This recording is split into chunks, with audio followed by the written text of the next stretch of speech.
Maayong buntag sa tanan, sa Kefons and to Cherry, sa lahat na nakikinig. Nalipay yun ako makaabot dire. Cebu again, once again. Talaga naman. At mainito ng pagdawat ha akong doon sa NHA. Kay nag-distribution kami ng 5,000 pesos sa mga victims. Pero, nauwaw ako kay Kuan. Masyadong delayed na. Typhoon Odette victims pa sila. 2 years. My goodness, long playing. Sabi ko nga sa NHA, may interest na ito kay Kuan. Sobrang delayed. Dagdagan na yan. Yes po. Madam Senador, meron po kaming nakahandang question patungkol po sa mga problema kinakaharap or mga isyu na kinakaharap sa ating bansa sa ngayon. Una po dito, Madam Senador, ito pong isyu na hindi pa nakukuha ang labi ng dalawang tripulanting Pinoy na nasawi sa pag-atake doon sa Houthi rebel sakay ng isang bulk carrier sa MV True Confidence na patuloy pa na may sigalot doon. Tanging 10 hindi nasaktan at 3 sugatang Pinoy lang ang mabilis na naisalba at inaasahang makauwi na. Pangako naman ng DMW at DFA na gagawa sila ng paraan upang mauwi ang bangkay ng mga Pinoy. Ano po yung sa lagay niyo po ang dapat nating gawin at ano po yung opinion niyo po patungkol po dito? Well, eto nga, nagtatrabaho tayo. Ako yung chairman ng Foreign Relations. Abalang-abala ako dito dahil yung DMW at saka DFA, talagang pinupursugin natin lahat ng contact natin dyan sa Houthi, kasi isang tribu yan isang pangkat yan,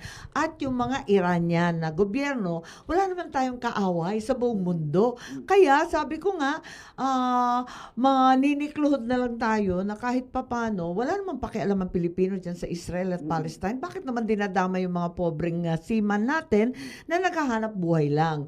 Kaya, eto nga, nag-iintay tayo na sana maiuwi na yung labi nung dalawang namatay dahil abalang-abala yung pamilya, tapos yung 3 na sobrang sugatan. Pero ang totoo, marami pang bihag na galing sa mga barko noon. Yung iba pang barko, 200 pa yatang Pilipino ang nakidnap. Kaya eto, problematic tayo na iuwi lahat yan. So, nananawagan tayo at nakikiusap sa iba't ibang mga contact natin, formal and informal, para yung DMW at saka yung DFA ay ma-actionan na ito sa lalong madaling panahon. Okay. Senator, iginiit ng COMELEC na dapat nang maisumiti sa kanila sa Oktubre ang resolusyon para maisabay ang plebisito para sa economic charter change at 2025 midterm election.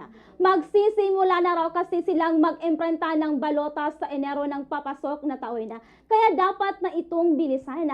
Ano po ang say nyo rito? Well, ang say ko, paiba-iba naman yung COMELEC na yan. Ako, ang dami na nilang sinabi, nalilito na ako. Kaya tatawagan ko sila, magkonsulta, mag-hearing dyan sa Senate, kung ano ba talaga ang kakayanin nila. Kasi yung October, hindi tayo sigurado kung hahabulin talaga yung October deadly deadline nera. Tapos, alamin natin kung talagang pwede, kasi kung tutuusin, kawawa rin ng COMELEC 2025, duha an eleksyon. May Mayo na national election automated, tapos may barangay na liwat. At itong barangay sa December, manual naman yan. Kaya medyo hilo sila at siguro kaya hindi makapagplano ng maigi. Kaya tulungan na lang natin at tignan natin kung talagang mahahabol yung October na yan. At sabi nila, gagawin daw yung iba't iba pang kontrata na negotiated bid for internet voting sa ating mga OFW. Tapos, eto nga, yung bagong bidder na mamamahala sa national election sa Mayo.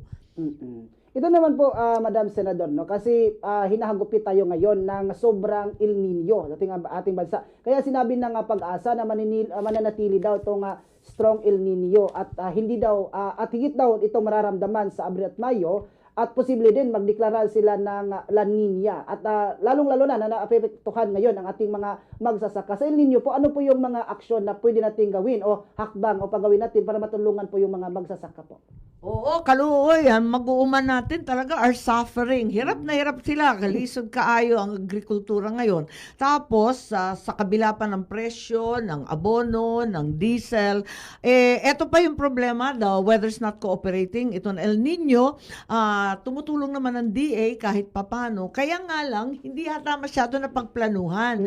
So, ang meron sa ngayon, 500 million pautang. Ito, credit, credit insurance. Tapos, para sa ating mga fisher folk, may 3,000 transport subsidy. Dito sa Cebu, wala naman masyadong rice, waray bugas. Pero, may 5,000 kada usa. And then, yung DSWD, may handa na set aside na nila yung 1.3 billion na ihahatag sa ating mag-uuma. Pero, ang problema, yung listahan. Forever yung listahan, nagkakaagawan. Kaya, yung mga LGU, paspasan na lang please para malista at ma-update lahat. Ang ating DA, merong halos 2 billion din for small water impounding dams. Marami tayong SFR at SWIP at yung ating imbakan ng tubig. Ang problema is talagang deteriorated, hindi na maintain. At alam natin dito sa Cebu Province, matagal ng problema itong surface water. So we really need to do something about it. At nananawagan nga kami sa Senado na sa lalong madaling panahon, may isang ahensya lang ng tubig. Kasi ang daming water district sa buong bansa. Ang dami-daming ahensya, iba-iba. May NAWASA, MWSS, may water management sa DA, may kung ano-ano na ahensya. Chap-chap, pag nagbulilyaso, turuan ng turuan. Senator, International Women's Day nitong March 8. Ano po ang maipapayo ninyo sa lahat ng mga kababaihan? Nako, nag-Women's Day ako dito sa Visayas at masaya naman kasi alam naman natin ang mga kababaihan dito talagang porsigido, lalo sa Cebu, talagang entrepreneur pa. Lahat ng micro and small industries, babae ang nasa ibabaw. Kaya, for Women's Day, sana tulungan natin, unang-una, ang ating mga bagets, ang mga young women kasi marami at lumalaganap ang teenage pregnancy. Ang bata ngayon, ang sinasabi sobrang daming buntis, 1/10 daw. Pinsala yan sa kalusugan ng mommy, pati yung baby, tapos hindi nakakapag-aral. Pag hindi nakapag-aral, hindi na makapagtrabaho, malaking problema. Kaya pilitin natin na kahit papano magtapos ng eskwela, kahit anong mangyari, at bigyan natin ng pagkakataon ng kababaihan kasi marami na rin babaeng nagtatrabaho. Pero aminin natin, nasa mababang mga empleyo na ang sahod hindi naman kalakihan. Parating mga clerk, mga cleaner, talagang kapos yun dahil nga maraming single mommy na ito na lang ang kanilang income. Ito lang ang inaasahan ng pamilya. Wala nang ibang income ng daddy. Ito po ma'am sa local issue, Madam Senador. Problema din po dito sa Cebu, yung napakataas talaga ng water rates at hindi magandang matawag na serbisyo mula sa mga distributor. Ano po yung pwedeng hakbang na pwedeng gawin natin sa Senado sa kusakali ka dito yung mga nagiging kinakaharap ng mga consumer po dito? Ito nga yung problema, hinayaan na magtaas ang ating water districts and water agencies. Nagtaas sila lahat ng rates. Pero wala naman tubig na dumadaloy. Ano ba yun? Nagtaas pero walang lumalabas. Kaya dito sa city, ang dinig ko, mabuti-buti. Pero sa province, kapos pa rin talaga. Iba-iba kasi yung distrito at kinakailangan siguro sa Senado, titignan natin kung ano yung maganda. Nabanggit ko kanina, dapat iisa yung ahensya. Department of Water ang sabi nila para once and for all matugunan kasi watak-watak ngayon. Ang dami-daming nakakalat sa iba't ibang department. May flood control nandyan sa Public Works, DA, merong Bureau of Soils and Water Management, yung river management nasa DENR. Nako, tapos may MWSS, NAWASA at sangkatutak na water district. Kaya hindi talaga maayos. Wala nang ang tubig, karambola pa sa ahensya. Yes. Senator, nag-ikot ang Bombo Patrol dito sa NFA warehouse at ito ay nakapadlak. Wala ring local officials na makapagbigay ng statement tungkol sa issues sa NFA. May mga opisyal galing sa Region 7 na suspendedo. Ano po ang masasabi ninyo sa issue ng pagbebenta ng NFA sa mga rice retailers pero sa LGU like Cebu Province wala silang maibebenta? Oo, ang labo ng NFA. Talaga yung NFA na yan, ilang beses na namin binabago ang kanilang batas, hindi talaga tumatama. Kaya't eto, sa NFA, unang-una, mabuti naman na agad-agad umaksyon si Secretary Laurel at sinuspindi higit na 100 na empleyado ng NFA. Kasama na yung Region 7 at ang Cebu. Yan ang problema kasi kasabot lahat, ang sabi, preventive suspension sila at ang pagkaalam ko, yung ombudsman nag-serve na rin ng warrant, sabina at iba pa. Kaya't importante na malaman natin ano ba talaga ang papel ng NFA. Sa Senado, ang batas ang tinitignan namin at nung una, tinatag ito ng tatay ko para mag-buyback sa mga farmers. Kailangan yung local rice ang bilhin nila. Pero napasok naman sila sa importation. Ngayon, bawal na yung importation, napasok naman sila sa kung ano-anong scam. Isipin ninyo, 75,000 sacks of rice sold. Ang presyo binigay lamang sa dadalawang suki nila na walang bidding. At ang benta 25 pesos. Maniniwala ka ba naman yan? 25 pesos samantalang yung palay 23 na eh. Saan naman yun tama? Kaya't obvious na obvious, halatang halata na may kawat involved. Madam Senador, kumusta naman po yung kalagayan ni dating First Lady Imelda Marcos sa ngayon po? Ay, eto, nasa ospital pero nagre-recover. Meron pa rin pneumonia sa kanyang lungs pero wala nang lagnat. At madaldal na, marami ng bisita. Yun nga lang, inaawat namin para mauwi kasi mahirap din. Meron ring hospital pneumonia kaya nakakatakot kaya gusto na namin iuwi. Senator, I've heard na umikot kayo sa Visayas.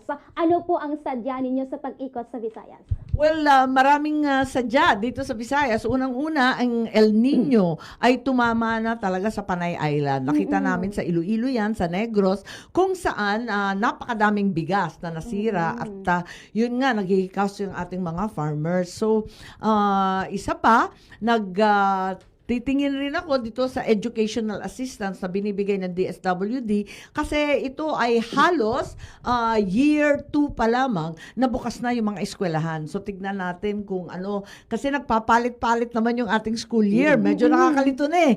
Kaya nalalaman natin. So umiikot ako kasi maraming mag-aaral dyan sa Iloilo. Marami rin dito sa Cebu. Yeah, Ayan, tinatanong-tanong ko kung paano na sila at papasok na naman ang summer at ng Holy Week. Madam Senador, itatanong ko lang yung bagong declaration ng PNP na yung private individual pwedeng makapagmamayari ng baril. Ano po yung sa inyo po patungkol po sa declaration nila? Ay, nako. Ako talagang medyo nagulanta kasi nung isang gabi, nagkaputukan ng todo-todo sa BGC. Napaka-sosyal na area sa Taguig na showcase natin ang development ng Pilipinas. Maraming turista. Biglang nagputukan. Isang inaarestong incheck nagpaputok ng M14. Kaya nananawagan ako sa ating kapulisan na wag sanang papayagan ang semi-automatic M14. Akala ko nga yung footage galing sa Amerika. Hindi ko mapaniwala na dito pala sa Pilipinas yung putukan. Kaya dahan-dahan po tayo dyan. Sana yung small caliber lang, less than 7.62.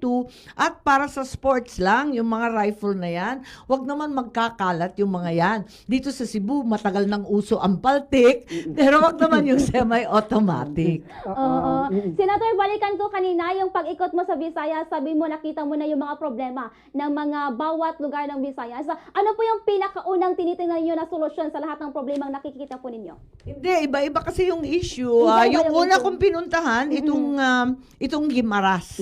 At yung Guimaras, isla man yan. At tulad lahat ng isla, ng mga provinces, talagang medyo nahuhuli sila, naiiwan sila. Yung Guimaras, nakita natin, maganda siya, isla, maraming turista, pero masyadong nagtaasan yung tax, yung flag rate ng DENR. Kaya umiiyak yung ating mga tourist hotels, mga beach resort. Kaya almost 3 years sila nalugi, tapos nagtaasan pa ng tax ng flag. Kaya nagpapatulong sila. Ganon din, yung mga roro, medyo bulok na, luma na. So sana talagang matapos itong tinasabi ng mga Panay Bridge at Cebu Bridges, lahat sana matapos at maisaayos sa lalong madaling panahon at i-modernize yung mga roro natin. Kasi dito sa Visayas, hindi mo talaga maiiwasan talaga puros isla.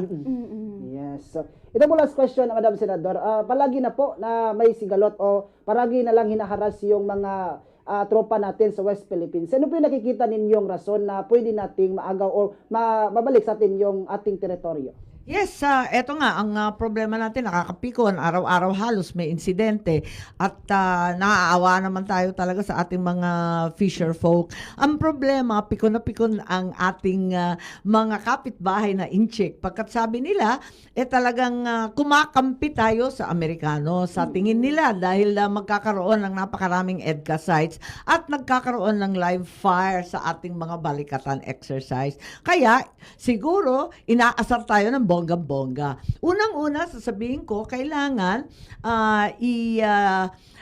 tiisin natin ng konti at pilitin na magkaroon ng dialogue on all levels. Pag-usapan natin to na hindi na umaabot sa ganito. Sa level ng Coast Guard, sa level ng Navy, ng military, sa level ng mga mambabatas, at pati sa level, high level ng Pangulo. Dialogue, kahit wala tayong magawa kasi ayaw naman natin magkagera at wag tayo masyadong maanghang magsalita. Wala naman tayong panlaban. Ayaw natin yan. Higit sa lahat, wala namang kalaban ng Pilipino. Huwag tayo maiipit sa dalawang dambuhalang bansa. Kaibigan natin lahat. Ikalawa, kahit may kaalyado tayong Amerikano, Hapon, Australiano, sabihin na natin, lahat kaibigan natin. At the end of the day, walang maaasahan, kundi ang Pilipino pa rin. Kaya, pagtibayin natin yung self-reliant defense posture. Pagandahin natin ang baril, dagdagan ang mga barko, dagdagan din ang drones, ang ating mga eroplano. Pagsumikapan natin na maging self-defense posture na kapani-paniwala. Kasi, wala naman magtatanggol sa Pilipino sa hunot dulo, kundi Pilipino din. Kaya kayanin natin to. Madam Senador, marami pong salamat sa pagpunta niyo po dito sa himpilan ng Bombo Radio Cebu po, Madam Senador. Yes, maraming salamat at napakaraming ninyong tanong, napapaisip tuloy ako at marami na akong homework sa pagdating sa Senate dahil kayo ang nauna halos sa problema ng tubig. Kaya siguro kailangan buhayin natin ang usapin tungkol sa tubig diyan sa Senado at magkaroon ng pangkalahatang investigasyon. Maraming salamat sa mga suggestion at sa local perspective, ika nga. Okay. Yes. So, yes.